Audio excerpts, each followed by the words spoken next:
My title for my project is Horses and the Automobile versus Individualism.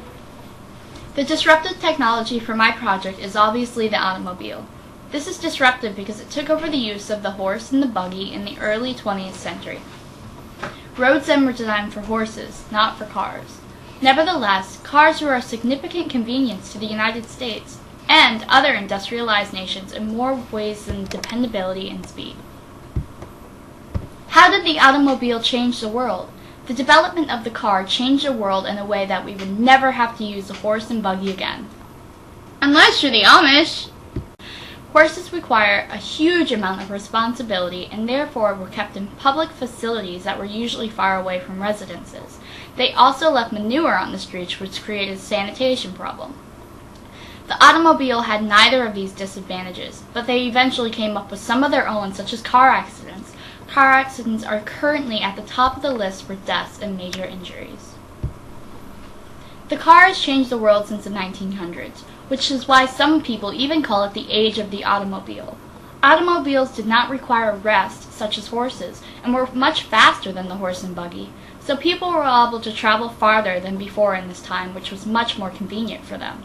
From the growth of suburbs to the progress of highly structured roads and highways, the so-called horseless carriage has and will forever alter the modern landscape of today. The car also became one of the key elements in industrial economics by sales and manufacturing. Cars will continue to shape our culture and others as time goes on. A philosophy shift that accompanied the invention of the automobile is individualism. A quick definition from our dictionary says that individualism is a term used to describe a moral, political, or social outlook that stresses human independence and the importance of the individual's self-reliance and liberty. Individualists promote the unrestricted exercise of individual goals and desires. It is also the doctrine or belief that all actions are determined by, or at least take place for, the benefit of the individual, not of society as a whole.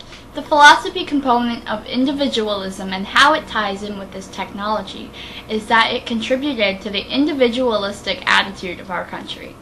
A person in the 1900s never traveled over a few miles from their birthplace. The advent of the automobile started the transformation of society in such a way that people who had never left their homes before were able to travel further distances from their community much easier. Once people were able to have cars, they were no longer dependent on community ties and were able to leave the community they grew up in to live somewhere else. This was really good for people that didn't get along! This started families to move and start anew, or even just being able to sell their crops to different people and places because they finally had a way to travel quickly and safely. Although you must be thinking, how is it that everyone could afford an automobile if they could hardly make do as it is? Well, once the assembly line was incorporated into the production of cars, it was something everybody could afford, and that is why it really revolutionized American culture. The car made major changes in culture, economy, and much, much more. An article called Passenger Vehicles in the United States stated that automobiles play a great role in American culture, whether it is in the mundane lives of private individuals or in the areas of arts and entertainment. Americans tend to view obtaining a driver's license as a rite of passage, and outside of dense urban areas such as New York City, most Americans of all ages and genders expect to own and drive cars. Overall, cars have changed the way people do things. People were no longer restricted to a set area of their community. The spirit of freedom that accompanied this breaking down of boundaries gave rise to social change as people began to break boundaries in other areas of their life as well. It was a shift from strict Victorian conformist views to breaking away from the norms. Flappers, alcohol, etc., etc. It has given us the ability to travel faster and much easier along with the growth of the individualism period in our lives. The automobile has allowed families or even young adults to travel and move far away to new places or even start a new job or workplace somewhere else other than their home. The automobile is one of the greatest inventions that shaped American culture. Now, where did I put my keys?